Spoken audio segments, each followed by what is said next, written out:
মুন্সিগঞ্জের শ্রীনগরে ঢাকা মাওয়া এক্সপ্রেসওয়েতে bus truck সংঘর্ষে নিহত 4, গুরুতর আহত অন্তত 16, মেলেনি হতাহতদের পরিচয়।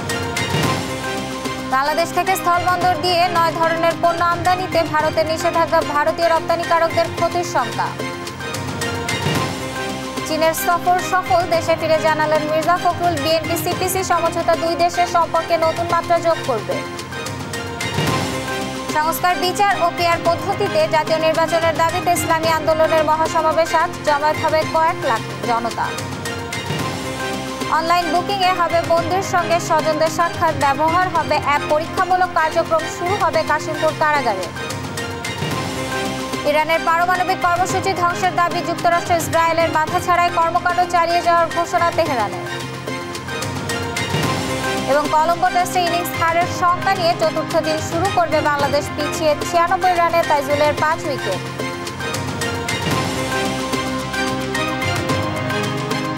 দেখছিলেন সংবাদ শিরোনাম, সংবাদ সকালে, সাথে আছি আমি আফ্রোদিতি মোশাররফ পার্বণ। এবার বিস্তারিত। বাংলাদেশ থেকে স্থলবন্দর দিয়ে 9 ধরনের পণ্য আমদানিতে নিষেধাজ্ঞা দিয়েছে ভারত। শুক্রবার ভারতের বৈদেশিক বাণিজ্য অধিদপ্তরের এক বিজ্ঞপ্তিতে এই নিষেধাজ্ঞার কথা জানানো হয়। তবে বাংলাদেশ থেকে এসব পণ্য আমদানির ক্ষেত্রে সমুদ্রপথে একটি পথ খোলা রেখেছে দেশটি। বিজ্ঞপ্তিতে বলা হয়, সমুদ্রপথে মুম্বাইয়ের নভোসেবা বন্দর দিয়ে এসব বাংলাদেশি পণ্য ভারতে যেতে পারবে। স্থলবন্দর দিয়ে আমদানি নিষিদ্ধ করা এসব বাংলাদেশি পণ্যের মধ্যে রয়েছে কাঁচা পাট, পাটের রোল, পাটের সুতা ও বিশেষ ধরনের কাপড়। এ নিয়ে বাংলাদেশ থেকে পণ্য আমদানিতে 3 মাসে 3 দফায় বিধিনিষেধ আরোপ করল ভারত। এর আগে গত 17 মে স্থলবন্দর দিয়ে ভারতে তৈরি পোশাক, প্রক্রিয়াজাত খাদ্য, প্লাস্টিক, কাঠের আসবাব, সুতা ও সুতার উপজাত, ফল ও ফলের স্বাদযুক্ত পানীয়, কোমল পানীয় প্রভৃতি পণ্য আমদানিতে বিধিনিষেধ দিয়েছিল।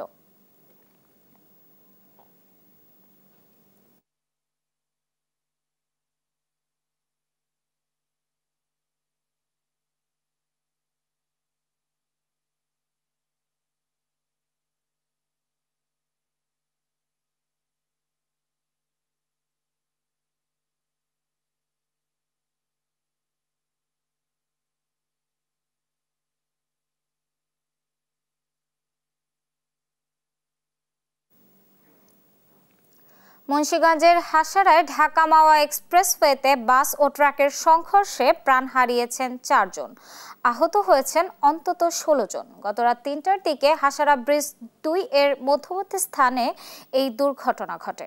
পুলিশ ও ফায়ার সার্ভিস জানায়, যশোর থেকে ঢাকাগামী হামদান পরিবহনের একটি কোচ চলন্ত ট্রাকের পেছনে ধাক্কা দিলে উভয় যান নিয়ন্ত্রণ হারিয়ে রেলিংয়ে আছড়ে পড়ে।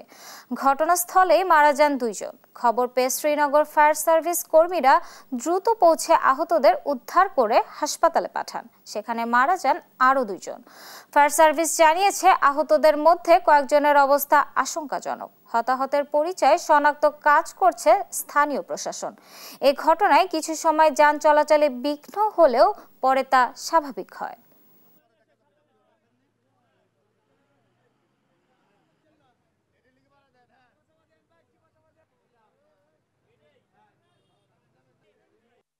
ঢাকা মাওয়া এক্সপ্রেসওয়ের সিংপাড়া নোয়াপাড়া আন্ডারপাসের সামনে এক্সপ্রেসওয়েতে চলমান একটি বাসের পিছনে চলমান একটি বাস ধাক্কা মারে। ফলে ঘটনাস্থলেই 2 জন মারা যায়, হাসপাতালে 2 জন মারা যায়, বেশ কয়েকজন আহত হয়। আহতদেরকে উদ্ধার করে শ্রীনগর ফায়ার স্টেশন উন্নত চিকিৎসার জন্য ঢাকায় প্রেরণ করেছে। যুদ্ধ সংঘাতে মানুষ হতাশ হয়, পুরো বিশ্বে এগিয়ে যাওয়ার বদলে পিছিয়ে পড়েছে উল্লেখ করে খাঁচায় ফিরে না গিয়ে নতুন বিশ্ব গড়ার স্বপ্ন দেখার আহ্বান জানিয়েছেন প্রধান উপদেষ্টা ডক্টর মোহাম্মদ ইউনূস। বলেছেন, স্বার্থপরতার ভুল পথে হাঁটলে বড় দুর্যোগ বয়ে আনবে। স্বাবলম্বী হওয়ার উপায় সামাজিক ব্যবসা উল্লেখ করে এবারের সামাজিক ব্যবসা দিবস শুধু দেশ নয়, পুরো বিশ্বে নতুন সভ্যতা গড়বে বলেও প্রত্যাশার কথা জানান প্রধান উপদেষ্টা। সাইফুল রিপনের রিপোর্ট। 15তম সামাজিক ব্যবসা দিবস 2025 উপলক্ষে আশুলিয়ার জিরাবতে সামাজিক কনভেনশন সেন্টারে ইউনুস সেন্টার আয়োজিত 2 দিনব্যাপী কর্মসূচির উদ্বোধন অনুষ্ঠানে যোগ দেন প্রধান উপদেষ্টা ডক্টর মোহাম্মদ ইউনুস। দেশি বিদেশি আমন্ত্রিত অতিথিদের সঙ্গে নিয়ে গ্রামীণ কোলেডোনিয়ান কলেজ অব নার্সিং এর শিক্ষার্থীদের সাংস্কৃতিক পরিবেশনা উপভোগ করেন ডক্টর মোহাম্মদ ইউনুস।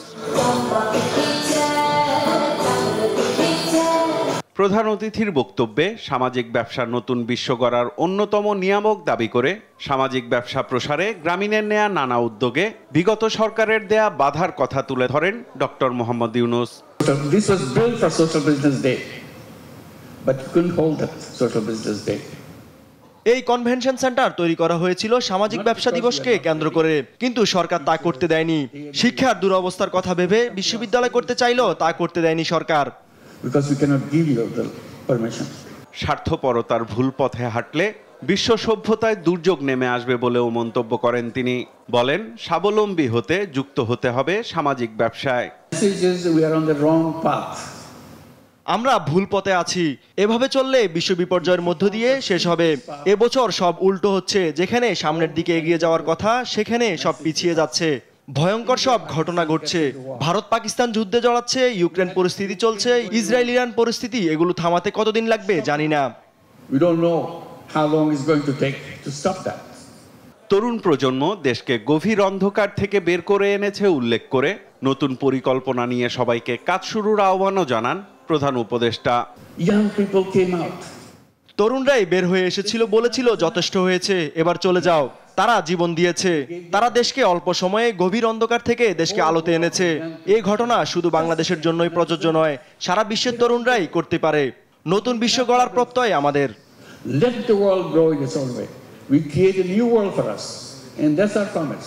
পরে সামাজিক ব্যবসা দিবস উপলক্ষে আয়োজিত মেলার বিভিন্ন স্টল পরিদর্শন করেন প্রধান উপদেষ্টা ডক্টর মোহাম্মদ ইউনুস। সাইফুল রিপন, দেশ টিভি, ঢাকা। চীনে বিএনপির 5 দিনের রাজনৈতিক সফর সফল হয়েছে বলে জানিয়েছেন বিএনপি মহাসচিব মির্জা ফখরুল ইসলাম আলমগীর। শুক্রবার রাতে দেশে ফিরে শাহজালাল আন্তর্জাতিক বিমানবন্দরে সাংবাদিকদের কথা বলেন তিনি আরও জানান, বিএনপির ভারপ্রাপ্ত চেয়ারম্যান তারেক রহমানকে চীন সফরের জন্য আমন্ত্রণ জানিয়েছে চীনের কমিউনিস্ট পার্টি। বিএনপি প্রতিনিধি দলের সফরের মধ্য দিয়ে দুই দেশের কৌশলগত সম্পর্ক নতুন মাত্রায় উন্নীত হবে বলেও জানান মির্জা ফখরুল ইসলাম আলমগীর।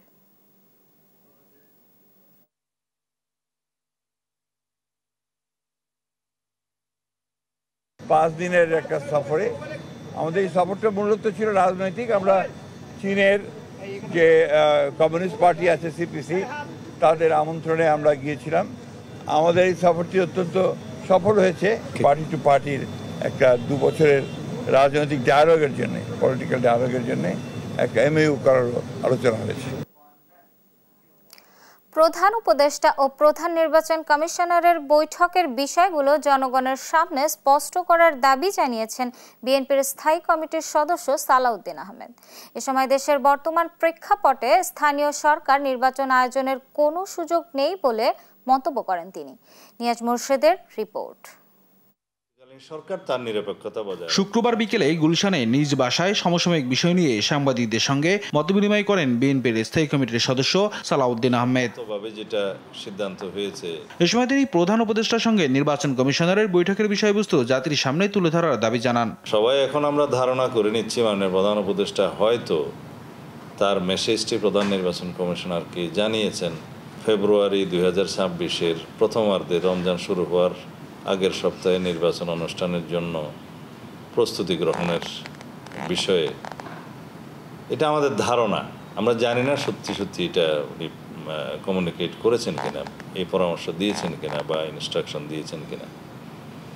যদিও উভয় পক্ষ থেকে বিষয়টি পরিষ্কার করা হয় জাতির সামনে, তাহলে আমরা আশ্বস্ত হব। আর নির্বাচন সংক্রান্ত সমস্ত প্রস্তুতি সেপ্টেম্বরের মধ্যে শেষ করা সম্ভব বলেও মন্তব্য করেন তিনি। বলেন, জামাত স্থানীয় নির্বাচন আগে চাইলেও বেশিরভাগ দলই জাতীয় নির্বাচন আগে চায়। জাতীয় সংসদ নির্বাচন অনুষ্ঠানের জন্য মোটামুটি সব দলই একমত। মাননীয় প্রধান উপদেষ্টার ঘোষিত অথবা ঘোষিত না বললেও সম্মত বলা যায় যে সময় সেই সময়ের মধ্যে জাতীয় সংসদ নির্বাচনের জন্য সব পক্ষই, সব রাজনৈতিক দলই একমত, দ্বিমত হতে দেখিনি কাউকে। আর অন্তর্বর্তী সরকার নির্বাচনে নিরপেক্ষ ভূমিকা পালন করবে বলে আশা প্রকাশ করেন তিনি। তত্ত্বাবধায়ক সরকারের অধীনে স্বাধীন নির্বাচন কমিশনের অধীনে একটি স্বাধীনভাবে সুষ্ঠু সুন্দর নিরপেক্ষ নির্বাচন যদি অনুষ্ঠান হয়। নিয়াজ মোরশেদ, দেশ টিভি, ঢাকা। বন্ধ হয়ে আগামীর রাজনীতি যেন ফ্যাসিবাদের জন্ম না দেয়, বরং জনপ্রত্যাশা পূরণ করে বলে মন্তব্য করেছেন জামায়াতে ইসলামীর আমির ডক্টর শফিকুর রহমান। শুক্রবার সকালে মৌলভীবাজার জেলা জামায়াতের সাবেক আমির দেওয়ান সিরাজুল ইসলাম মতলিবের পরিবারের সাথে সৌজন্য সাক্ষাৎ ও কবর জিয়ারত শেষে সাংবাদিকদের একথা বলেন তিনি।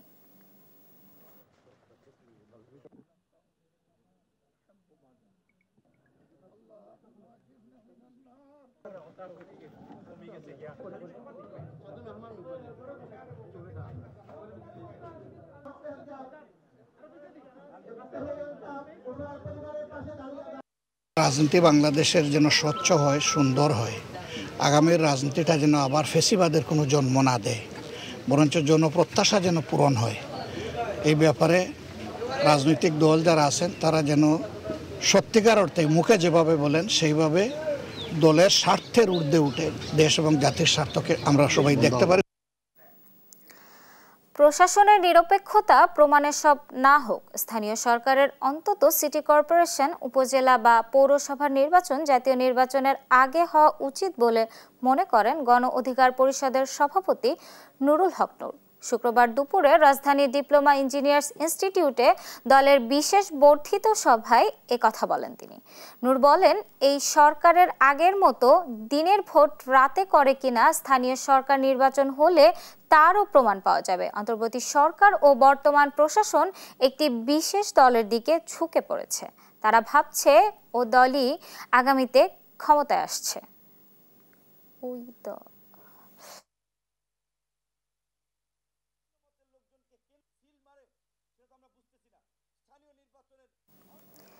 সংস্কার, বিচার ও পিয়ার পদ্ধতিতে আগামী জাতীয় নির্বাচন আয়োজনের দাবিতে ইসলামী আন্দোলন বাংলাদেশের মহাসমাবেশ আজ সকাল 10টায় রাজধানীর সোহরাওয়ার্দী উদ্যানে শুরু হবে এ সমাবেশ। দুপুর 2টায় শুরু হবে মহাসমাবেশের মূল পর্ব। এতে সভাপতিত্ব করবেন দলটির আমির ও চরমোনাই পীরের মুফতি সৈয়দ মোহাম্মদ রেজাউল করিম। সারা দেশ থেকে কয়েক হাজার বাসে নেতাকর্মী এ সম্মেলনে যোগ দেবেন বলে জানান আয়োজকেরা। সেই সঙ্গে লঞ্চ ও ট্রেনেও কয়েক লাখ জনতার জমায়েত হবে। সেখানে বিভিন্ন দলের শীর্ষ নেতাদের অংশ নেওয়ার কথা রয়েছে। মহাসমাবেশের আগামীর রাজনীতির নতুন বার্তা আসবে বলেও জানান দলটির নেতারা।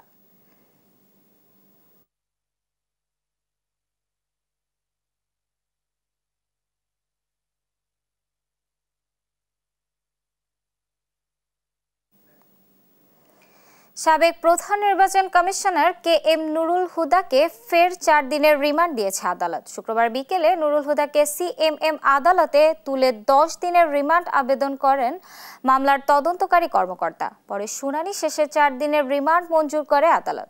তারেক মাহমুদ সুজনের রিপোর্ট। 4 দিনের রিমান্ড শেষে রাষ্ট্রদ্রোহ ও প্রহসনের নির্বাচনের আয়োজনের অভিযোগে বিএনপির করা মামলায় শুক্রবার বিকেলে CMM আদালতে তোলা হয় সাবেক প্রধান নির্বাচন কমিশনার KM নুরুল হুদাকে। আদালতে আরও জিজ্ঞাসাবাদের জন্য নতুন করে 10 দিনের রিমান্ড আবেদন করেন মামলার তদন্তকারী কর্মকর্তা। পরে শুনানি শেষে 4 দিনের রিমান্ড মঞ্জুর করেন আদালত। রাষ্ট্রপক্ষের আইনজীবীরা জানান, সাংবিধানিক প্রতিষ্ঠানে থাকা সত্ত্বেও সাবেক এই প্রধান নির্বাচন কমিশনার দায়িত্ব পালন না করে সংবিধান ও নির্বাচনী আচরণবিধি লঙ্ঘন করে সরকারের হুকুম পালন করেছেন। বিভিন্ন যে ল এনফোর্স এজেন্সিকে ব্যবহার করেছেন, সেখানে স্বরাষ্ট্রমন্ত্রী সহ ফ্যাসিস্ট হাসিনা এবং মন্ত্রিসভা এবং কারা কিভাবে জড়িত সেই বিষয়গুলি কি আরও জিজ্ঞাসাবাদ করার জন্য ওনাকে আরও সময়ের প্রয়োজন, সেই জন্য 10 দিনের রিমান্ড প্রার্থনা করেন। বিজ্ঞ আদালত 4 দিনের রিমান্ড মঞ্জুর করে। এ সময় রিমান্ড না মঞ্জুর করে জামিনের আবেদন করেন আসামি পক্ষের আইনজীবী। অভিযোগ করেন, মৌলিক কোনো পরিবর্তন ছাড়াই একইভাবে পুনরায় রিমান্ড আবেদন করেছে পুলিশ। এই জায়গায় 2টা ধারা আছে, একটা রাষ্ট্রদ্রোহ আর একটা হচ্ছে 120B, যেটা ক্রিমিনাল কনস্পাইরেসি যেটা বলা আছে। এই 2টা ধারার জন্য একেবারে আইনের স্পষ্ট বিধান হচ্ছে গভর্নমেন্টের স্যাংশন লাগবে এবং ডিসি সাহেবের কাছ থেকে অনুমতি নিয়ে এই মামলা দায়ের করতে হবে সরকারের পক্ষে। একজন ব্যক্তি বা ব্যক্তির পক্ষে এই মামলা দায়ের করার আইনগত সুযোগ নাই। সাবেক প্রধান এই নির্বাচন কমিশনারের বিরুদ্ধে মামলায় নতুন করে রাষ্ট্রদ্রোহ, প্রতারণা ও অর্থ আত্মসাতের ধারা যুক্ত করা হয়। তারেক মাহমুদ সুজন, দেশ টিভি, ঢাকা। এবার অনলাইন বুকিং এর মাধ্যমে চালু হচ্ছে বন্দীদের সঙ্গে স্বজনদের সাক্ষাতের ব্যবস্থা। অ্যাপের মাধ্যমে দিতে হবে বুকিং অনলাইন চার্জও। যে কোনো ধরনের ঘুষ লেনদেন, অনৈতিকতা ও স্বজনদের ভোগান্তি এড়াতে এ উদ্যোগ বলে জানিয়েছেন কারা মহাপরিদর্শক ব্রিগেডিয়ার জেনারেল সৈয়দ মোহাম্মদ মোতাহার হোসেন। কাশিমপুর 1 কারাগারে দ্রুতই পরীক্ষামূলক কার্যক্রম শুরুর কথাও জানান তিনি। সাবরিনা মজুমদারের রিপোর্টে বিস্তারিত। এই অপেক্ষা স্বজনদের সাথে এক নজর সাক্ষাতের, কিন্তু এই সাক্ষাতের পেছনের গল্পটাও বেশ ভোগান্তির। ঘন্টার পর ঘন্টা অপেক্ষার পরও বন্দীদের দেখা পান না স্বজনরা। তার উপর আবার কবে দেখা হবে তা নিয়েও আছে অনিশ্চয়তা। এই চিত্র যেন কারাগারে বন্দীদের সাথে দেখা করতে আসা প্রতিটি স্বজনের। একবার ভাবুন তো, এমন ভোগান্তি নিমিষেই শেষ। বাসায় বসেই অনলাইনে দেখা যাবে কবে দেখা করতে পারবে কারাগারে বন্দীদের সাথে স্বজনরা। না, এটি কোনো স্বপ্ন নয়, কিংবা নয় রূপকথার গল্প। এমনটাই হতে যাচ্ছে বাস্তব। সম্প্রতি এমন সেবা চালুর উদ্যোগ নিয়েছে কারা অধিদপ্তর। দেশ টিভিকে দেয়া একান্ত সাক্ষাৎকারে বিষয়টি তুলে ধরেন কারা মহাপরিদর্শক ব্রিগেডিয়ার জেনারেল সৈয়দ মোহাম্মদ মোতাহের হোসেন। শুধু কি তাই, ডিসপ্লে বোর্ডের মাধ্যমে বন্দীরাও জানতে পারবেন কখন তার স্বজন আসবে দেখা করতে। একটা অ্যাপের মাধ্যমে অথবা ওয়েবসাইটের মাধ্যমে তাদের স্লটটা বুক করতে পারবে। সুনির্দিষ্ট টাইম এবং বুথ তারা স্লটটা বুক করতে পারবে এবং এটা তারা একটা সুনির্দিষ্ট ইউজার আইডির মাধ্যমে, বন্দীদের ইউজার আইডি ব্যবহার করে, এবং যারা অথরাইজ তারাই করতে পারবে। বন্দীরাও কিন্তু প্রি ইনফরমেশন পাবেন। ওনার সাক্ষাৎকারটা সেট হলে আগের দিন আমরা জানিয়ে দিব, আমাদের অ্যাপই জানিয়ে দিবে, এবং ওইখানে একটা ডিসপ্লে বোর্ডের মাধ্যমে বন্দীরা জানবেন যে আগামীকাল কোথায় এবং কখন তার সাক্ষাৎকার আসবে। একইভাবে বন্দীর আত্মীয় স্বজন আগের দিন একটা SMS-এর মাধ্যমে নোটিফিকেশন পাবে। তার মধ্যে উনিও জানবেন যে ওনার সাক্ষাৎকার কনফার্ম, এবং উনি ওই নোটিফিকেশন ধরে বারকোড পাঠানো হবে। ওটা এসে দেখালে উনি উইদাউট কোনো হ্যাসেল এটা করতে পারবেন। বর্তমানে হাফ অ্যান আওয়ার করে সাক্ষাৎ দিচ্ছি। একজন বন্দী তার পরিবারের সাথে সাক্ষাৎ করতে পারে। ওইটাই চালু থাকবে, ওইখানে কোনো সময়ের কোনো হেরফের হবে না। আর অ্যাপের মাধ্যমে বন্দীদের সাথে দেখা করতে স্বজনদের খরচ হবে মাত্র 30 টাকা। বন্ধ হবে অনৈতিক লেনদেন আর ভোগান্তি, আশা কারা মহাপরিদর্শকের। আমরা একটা বেসরকারি উদ্যোক্তা সংস্থার সাথে এটা কোলাবোরেশন করব, এবং এটার জন্য একটা সার্ভিস ফি থাকবে, এবং এটা হচ্ছে ওনাদের শুধুমাত্র ম্যানেজ করার জন্য, পুরো জিনিসটা ম্যানেজ করার জন্য, SMS থেকে শুরু করে সকল কিছু ম্যানেজ করার জন্য। এটা আপাতত আমরা সেট করেছি 30 টাকা পার ভিজিট, বাট এটাকে আমরা অদূর ভবিষ্যতে আরো কমিয়ে নিতে পারবো। ডিজিটাল এই অত্যাধুনিক সেবা চালু হচ্ছে শিগগিরই পরীক্ষামূলকভাবে। আপাতত শুরু হবে কাশিমপুর 1 কারাগার থেকে, এমনটাই জানান কারা মহাপরিদর্শক। সাবরিনা মজুমদার, দেশ টিভি, ঢাকা। মানিকগঞ্জে মাছের বাজার বেশ চড়া, সেই সঙ্গে মুরগি ও মাংসের দামও বাড়তি। বেড়েছে চালের দামও, তবে সবজির বাজার কিছুটা নাগালে। এ বিষয়ে আরো জানাতে সরাসরি যুক্ত হচ্ছেন আমাদের সহকর্মী আব্দুল আলিম। আলিম, দাম নিয়ে ক্রেতা বিক্রেতাদের কেমন প্রতিক্রিয়া, বিস্তারিত জানাবেন। যেমন বলছিলেন, নতুন করে কিন্তু উত্তাপ শুরু হয়েছে মাছ, মাংস এবং সবজির বাজারে। তো আমি মানিকগঞ্জের বাস স্ট্যান্ডের যে পৌর কাঁচা বাজার, সেই বাজারের অবস্থান করছি। এই বাজারের চিত্র যদি বলতে চাই যে আমরা ব্যবসায়ীদের সাথে কথা বলে জানতে পেরেছি যে সবজির দাম প্রায় প্রতিটি সবজিতে 10 থেকে 20 টাকা কেজিতে বেড়েছে, এবং মাছের দামও অতিরিক্ত চড়া, এবং মাংসের দাম যে গরুর মাংস সেটি 750 টাকায় রয়েছে, খাসির মাংস 1100 টাকা রয়েছে, এবং ব্রয়লার মুরগি গতকাল ছিল 160 টাকা, আজ 180 টাকা দরে বিক্রি হচ্ছে। তো আমরা এখন কথা বলবো একজন সবজি ব্যবসায়ীর সাক্ষাতে, আসলে সবজির দাম বেড়েছে কিনা এবং কি কি পণ্যের দাম বেড়েছে। সবজির দাম ভাই আগের থেকে, 1 সপ্তাহ আগের থেকে এই সপ্তাহে মনে করেন অনেক একটু বৃদ্ধি। আপনি বেগুনের দাম বাড়ছে, তারপরে মূলার দাম বাড়ছে, উস্তার দাম বাড়ছে, তারপরে পটলের দাম বাড়ছে, ঝিঙ্গা, চিচিঙ্গা, ভেন্ডি ইত্যাদি, আলু টালু সবকিছুর দাম ভাই আগের থেকে কেজিতে 5-10 টাকা, এমনি 15 টাকা 20 টাকা বাইরে গেছে। পার্বণ, যেমনটি শুনছিলেন যে ব্যবসায়ী জানাচ্ছিলেন যে প্রতি সবজিতেই কেজি প্রতি 10 থেকে 20 টাকা কেজিতে বেড়েছে। তো সাধারণ ক্রেতা এবং ভোক্তারা বলছেন যে গত সপ্তাহে যে সবজির দাম ছিল 20 থেকে 40 টাকা, আজ কিন্তু 60 থেকে 80 টাকা কেজির দরের নিচে কোনো সবজি পাওয়া যাচ্ছে না। তো অপরদিকে যে মাছের বাজার, সে মাছের বাজার অতিরিক্ত চড়া এবং ইলিশ মাছ বিক্রি হচ্ছে কেজি 2000 টাকা, এবং ছোট সাইজের যেটি সেটি 1800 টাকা, রুই মাছ 450 টাকা, এবং যে দেশি গুড়া মাছ, সে মাছের দাম একেবারে চড়া, যেটি 600 থেকে প্রায় 2000 টাকা কেজি পর্যন্ত কিন্তু দেশি যে গুড়া মাছ, সে মাছ বিক্রি হচ্ছে। তো সাধারণ ক্রেতা এবং ভোক্তারা যেটি বলছেন যে এই বাজারে আসলে কিন্তু রীতিমতো এখন তাদের হিমশিম খেতে হচ্ছে, এবং তারা বলছেন যে এই গত সপ্তাহ পর্যন্ত এই যে নিত্য পণ্যের বাজার সেটি স্বাভাবিক ছিল, কিন্তু এই সপ্তাহে এসেই কিন্তু যে মাছ, মাংস এবং যে সবজির দাম বৃদ্ধি পেয়েছে, তাতে তারা অনেকটা হতাশা প্রকাশ করছেন। তো আমরা যে কথা বলেছি জেলা ভোক্তা অধিকার সংরক্ষণ অধিদপ্তরের যে সহকারী পরিচালক রয়েছেন তার সাথে, তিনি যেটি বলছেন যে বাজার নিয়ন্ত্রণের জন্য তারা নিয়মিত বাজার মনিটরিং করছেন, এবং বাজার যাতে অতিরিক্ত মূল্য বৃদ্ধি না পায় সেজন্য তারা সচেষ্ট রয়েছে বলে তারা জানিয়েছেন। তো অপরদিকে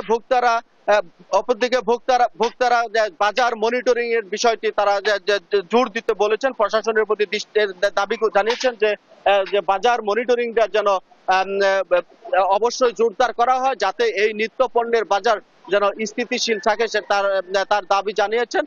তো ভোক্তারা যেটি বলছেন এবং নিম্নবিত্ত এবং খেটে খাওয়া যারা রয়েছেন তারা যেটি বলছেন যে আসলে এই বাজারে আসলে আগে যে স্বস্তিটা পেত, এখন কিন্তু সেই স্বস্তিটা পাচ্ছে না, যে প্রতিটি পণ্যের কিন্তু এবং শাকসবজি সহ প্রতিটা পণ্যের কিন্তু দাম বাড়ছে, এবং এটি নিয়ন্ত্রণের জন্য সরকারের প্রতি দৃষ্টি কামনা করছেন। তো পার্বণ, এই ছিল আমার কাছে মানিকগঞ্জের নিত্যপণ্যের বাজার নিয়ে সর্বশেষ খবর। ধন্যবাদ আলিম আপনাকে। দর্শক, মানিকগঞ্জ বাজার থেকে সেখানকার সর্বশেষ পরিস্থিতি জানাচ্ছিলেন আমাদের সহকর্মী আলিম। দুর্নীতি ও অনিয়মে 17 বছরেও শেষ হয়নি কাউখালী স্বাস্থ্য কমপ্লেক্সের নির্মাণ কাজ না করে প্রকল্পের কোটি কোটি টাকা হাতিয়ে নেওয়ার অভিযোগ আওয়ামী লীগের প্রেসিডিয়াম সদস্য জাহাঙ্গীর কবির নানকের ভাই নাসিরউদ্দিন লিটু সহ কয়েকজনের বিরুদ্ধে। 30 জুনের মধ্যে হাসপাতালের নির্মাণ কাজ পুনরায় শুরুর ঘোষণা না এলে কঠোর কর্মসূচি দেবেন স্থানীয়রা। জালিস মাহমুদের রিপোর্ট, জানাচ্ছেন নুসরাত শোভা। 2008 সালে পিরোজপুর জেলার কাউখালী উপজেলা স্বাস্থ্য কমপ্লেক্সকে 31 শয্যা থেকে 50 শয্যায় উন্নীত করার প্রকল্প নেয় সরকার। দুর্নীতি ও অনিয়মে 17 বছরেও বাস্তবায়ন হয়নি সে প্রকল্প। প্রথমে প্রকল্পের আওতায় মূল ভবন ও 2টি আবাসিক ভবনের জন্য দরপত্র আহ্বান করা হয়। ব্যয় ধরা হয় 5,50,00,000 টাকা। স্থানীয়দের অভিযোগ, আওয়ামী লীগের প্রেসিডিয়াম সদস্য জাহাঙ্গীর কবির নানকের ভাই নাসিরউদ্দিন লিটু ক্ষমতার অপব্যবহার করে কাজটি হাতিয়ে নেয়। ওই বছর লিটুর ঠিকাদারি প্রতিষ্ঠান নুরিয়া হাসপাতালের 20% কাজ সম্পন্ন করে। বাকি কাজ শেষ না করেই তুলে নেয় পুরো বিল। শিডিউল অনুযায়ী হাসপাতালের কাজ শেষ করার কথা ছিল 2014 সালের 25 জুন। তবে তা করতে না পারায় ঠিকাদারের দরপত্রের কার্যাদেশ বাতিল করা হয়। এরপর 2022 সালের 24 জুলাই আবারও কোহিনুর এন্টারপ্রাইজ নামে আরেকটি ঠিকাদারি প্রতিষ্ঠান ভবন নির্মাণের দায়িত্ব পায়। কথা ছিল 25,11,00,000 টাকায় 1 বছরের মধ্যে কাজ শেষ করবে এই প্রতিষ্ঠানটি। তবে তারাও টাকা নিয়ে কাজ শেষ না করেই পালিয়ে যায়। এ ঘটনায় 2025 সালের 21 এপ্রিল স্বাস্থ্য অধিদপ্তরের 3 প্রকৌশলী ও ঠিকাদারি প্রতিষ্ঠানের মালিকের নামে মামলা করে দুদক। প্রাক্কলন মোতাবেক কাজ না করে সমস্ত টাকা উত্তোলন করে নিয়ে যায়। আমরা এই বিষয়ে অনুসন্ধান করে অভিযোগের সত্যতা পেয়ে নির্বাহী প্রকৌশলী, সহকারী প্রকৌশলী সহ সংশ্লিষ্টদের বিরুদ্ধে মামলা দায়ের করি। মামলাটি বর্তমানে দুদক পিরোজপুরে তদন্তাধীন আছে। দুদক একটা কেস করছেন আমাদের 3 জন ইঞ্জিনিয়ার এবং 1 জন ঠিকাদারের নামে, তো সেটার কেস চলমান আছে। হাসপাতালটি দ্রুত নির্মাণের জন্য গেল 4 জুন মানববন্ধন করে কঠোর কর্মসূচির ঘোষণা দেন সেবা বঞ্চিত মানুষ। এই 17 বছর এই 50 বিশিষ্ট হাসপাতালটি নির্মাণ হয় নাই বিধায় আজকে এই সর্বস্তরের জনগণ এখানে উপস্থিত হয়েছে মানববন্ধনে। ডাক্তাররা আসলে ডাক্তাররাও থাকতে চায় না। ডাক্তাররা আসার সাথে সাথে তারা কিভাবে ট্রান্সফার হয়ে এখান থেকে অন্যত্র চলে যাবে এই চেষ্টা করে। প্রায় প্রতিদিন 300 থেকে 400 রোগী কমপক্ষে আমাদের বহির্বিভাগে আসে। এই রোগীদেরকে সেবা দেওয়ার জন্য আসলে আমাদের কোনো ভবন নেই। আমরা অস্থায়ী যেটা কোয়ার্টার সেটাও পরিত্যক্ত। 30 জুনের মধ্যে হাসপাতালে নির্মাণ কাজ শুরুর ঘোষণা না এলে সড়ক অবরোধ, বিক্ষোভ মিছিল সহ কঠোর কর্মসূচির হুঁশিয়ারি স্থানীয়দের। নিউজ ডেস্ক, দেশ টিভি। উত্তরের বিভিন্ন সীমান্ত পথ দিয়ে আসছে মাদক, হালে সবচেয়ে বেশি আসছে হেরোইন। বিভাগের কারাগারগুলোতে মোটবন্দির একটা বড় অংশ মাদক মামলার আসামি। মাদকদ্রব্য নিয়ন্ত্রণ অধিদপ্তর বলছে, এখন যেসব সীমান্ত হেরোইন চোরাচালানে ব্যবহার হচ্ছে, শিগগিরই সেই রুট বদলে যেতে পারে। কাজী শাহেদের প্রতিবেদন। রাজশাহীর গোদাগাড়ি, চাঁপাইনবাবগঞ্জের চরবাগডাঙ্গা এবং কুষ্টিয়ার সীমান্ত পথ ব্যবহার করে দেশে আসছে হেরোইন। আইনশৃঙ্খলা বাহিনীর হাতে কিছু ধরা পড়লেও বড় অংশ চলে যাচ্ছে দেশের অভ্যন্তরে। রাজশাহী অঞ্চলের কারাগারগুলোতেও উল্লেখযোগ্য হারে বেড়েছে মাদক মামলার বন্দির সংখ্যা। মাদকদ্রব্য নিয়ন্ত্রণ অধিদপ্তর ও কারা কর্তৃপক্ষ বলছে, 2023 সালে সারা দেশে মাদকের মামলা হয়েছে 2598টি। এর মধ্যে রাজশাহী বিভাগে 1427টি। 2024 সালে 1572 মামলার মধ্যে 772টি মামলা হয়েছে রাজশাহী বিভাগে।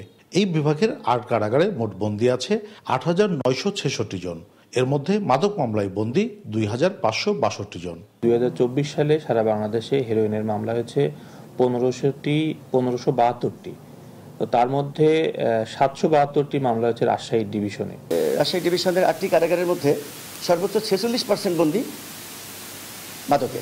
পুলিশ ও আইনজীবীরা বলছেন, জামিনে ছাড়া পেয়ে অনেকে আবার জড়িয়ে পড়ছেন মাদক ব্যবসায়ী। জামিনে মুক্ত হয়ে তারা পুনরায় আবারও মাদকের সাথে জড়িয়ে পড়ছে। এর কারণ হিসেবে আমরা দেখেছি যে যারা অভ্যাসগত অপরাধী তারাই পুনরায় এই আবারও মাদকের সাথে তারা অঙ্গাঙ্গিভাবে জড়িত হয়ে পড়েছে। মানে অল্প সময়ের মধ্যে যদি এই বিচার প্রক্রিয়াটা নিষ্পত্তি করা যায়, তাহলে হয়তো অনেকাংশে এই মাদকের ব্যাপারটা ক্লিয়ার হতে পারে, মাদক এই ব্যবসা থেকে তারা সরে আসতে পারে।